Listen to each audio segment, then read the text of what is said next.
আমি যা প্রথমেই বলেছি তোমার একটা অশ্বর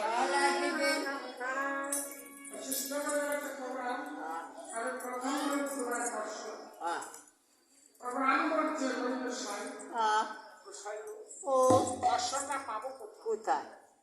বশিষ্ঠ বলে বলেছে প্রভুরাম পাতালপুর হতে বললাদের নিকটে অশ্বটা আছে। তোমার প্রাণের ভাই লক্ষণ শত্রুগণকে পাঠাও অশ্বটা আমি বাস করি।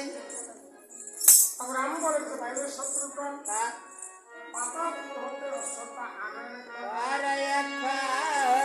পাতালপুরে যে শত্রুগণ দৃষ্টি করে বহু বিকাশ করা আছে অশ্বটা দেখে বারে পান যেই মাত্র শত্রুগণ অশ্বটা দেখিলেন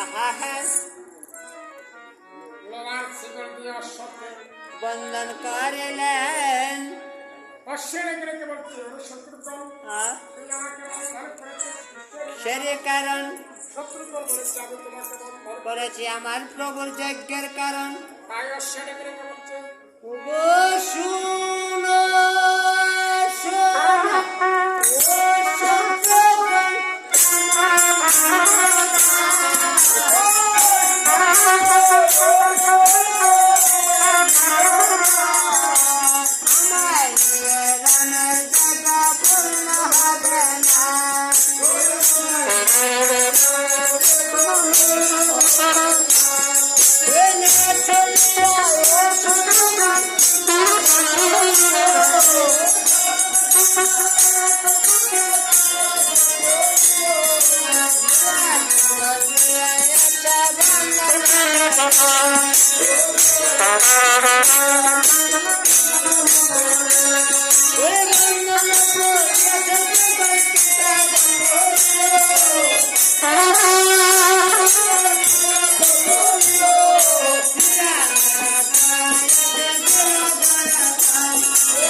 কীর্তিদাস পণ্ডিতদের হলো জন্ম সমক্ষণ।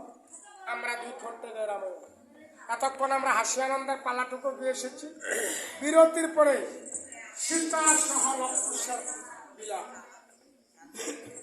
আসবে, ভাইয়ে ভাইয়ের বিলাপ আসবে, বাপ ছেলের বিলাপ। পাল্লার মূল তত্ত্ব আমাদের সামনের দিকে রয়ে গেছে। বাকি পাল্লাটা শ্রবণ করে রঘুনাথের পশ্চাৎ দিয়ে আপনার গানটা স্থান চলে যাবে। এই বলে বিরতি দিচ্ছি। হরে কৃষ্ণ হরে কৃষ্ণ হরে কৃষ্ণ।